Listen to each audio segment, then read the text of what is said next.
समस्त स्वास्थ्य कर्मचारी को कोविड-19 टास्क फोर्स को स्वागत।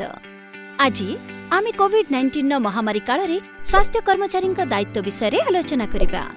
आपण कोविड-19 को नियंत्रण करबा पई आम प्रयास रे एक गुरुत्वपूर्ण भूमिका ग्रहण करंती। कोविड-19 विस्तार को नियंत्रण करिबारे सहाय्य करबा सहित कोविड-19 विषय भूल धारणा एवं गुजब को दूर करिबारे आपण मानकर समान गुरुत्वपूर्ण भूमिका रहिछि।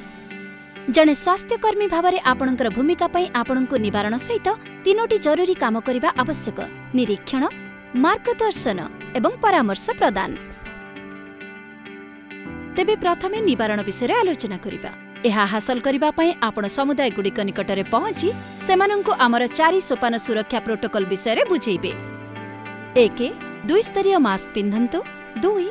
सर्वदा अन्य मानंक ठारू 6 फुट दूरता बजाय रखंतु। 3. निज हाथ को बारंबार साबुन एवं पानी रे सफा करंतु किंबा अति कम रे 70% अल्कोहल युक्त सैनिटाइजर व्यवहार करंतु। 4. सरकारंग निर्देश अनुसार समस्त टीका निश्चय लगांतु। स्वास्थ्यकर्मी भावे आपण करिथिबा द्वितीय काम हेउचे निरीक्षण। सेमानंकु चिन्हट करंतु जहार कोविड-19 लक्षण रहिछि एवं तांकु एएनएम किंबा आपणक अंचलर निकटतम परीक्षण केन्द्र को नै परीक्षा करिबा पई सहाय्य करंतु। एही परीक्षा सीएचओ किंबा एएनएम अथवा आपणक अंचलर निकटस्थ परीक्षा केन्द्र रे करा जिबा उचित। परीक्षा रिपोर्ट न मिलिबा पर्यंत समस्त रोगी को निजको अलगा रहिबा पई मध्य परामर्श दिया जिबा उचित। आपणकर तृतीय भूमिका हेउछि जेउठारे आपण काम करूछंती सेही अंचल रे लोकंकु परामर्श देबा एवं मार्गदर्शन करेबा। जणे स्वास्थ्यकर्मी भाबरे एहा हेउछि आपणक कर्तव्य जे अन्य समस्त टीका परि कोविड-19 टीका मध्य समुदाय को गंभीर संक्रमणरु रक्षा करिबारे सहाय्य करे। रोग एवं मृत्यु जो समुदाय रे आपण काम करूछंती ए विषय लोकंकु परामर्श दियंतु। लोकंकु टीका लगेबा पई परामर्श दियंतु एवं टीका को नै जे भूल धारणा आ गुजब को दूर करंतु। एथिस या मध्य बुझांतु जे केबे एवं केउठी टीकाकरण उपलब्ध हेबो। जो माने कोविड-19 पॉजिटिव घरे अलगा रहबाकू अनुमति दियंतु सेमानंकु परामर्श दियंतु एवं निरीक्षण करंतु। सुनिश्चित करंतु जे सेमाने एहा करिबा पई सठिक निर्देशावली को अनुसरण करूछंती एवं प्रतिदिन सेमानंकर लक्षण उपरे नजर रखंतु।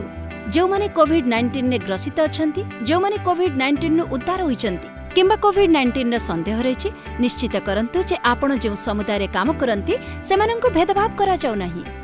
एहा व्यतीत जो व्यक्ति कोविड-19 ने ग्रसित किंबा संदेह हेतुवा व्यक्तिंक संस्पर्श रे आसिछंती सेमानंकु घरे अलगा रहिबा पई माने क्वारंटाइन हेबा पई परामर्श दियंतु।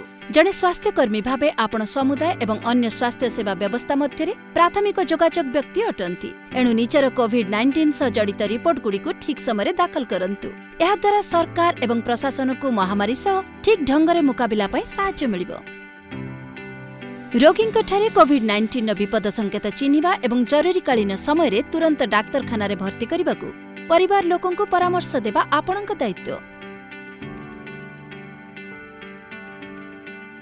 जति रोगी मानक संख्या बढ़ी जाए एवं हॉस्पिटल ले बेड न मिले तेबे ऑक्सीजन चिकित्सा सुविधा थिबा कोविड-19 चिकित्सा केन्द्र रे 90 रु 94% SpO2 थिबा रोगी माने चिकित्सित होई परिबे। एबे विलंब न करी निश्चित करंतु जे एही गुरुत्वपूर्ण सूचना अन्य समस्तक निकटरे पहुंचिबो, कारण आमे आमर बुद्धि आ साहस सहित कोविड-19 को करिबु परास्त।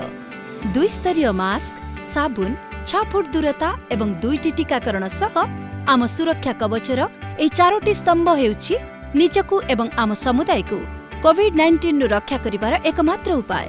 सुरक्षित रहंतु एवं अन्य मानंकु सुरक्षित रखंतु। अधिक सूचना पाई दयाकरी स्वास्थ्य कर्मचारी कोविड-19 टास्क फोर्स रा बाकी फिल्म देखंतु।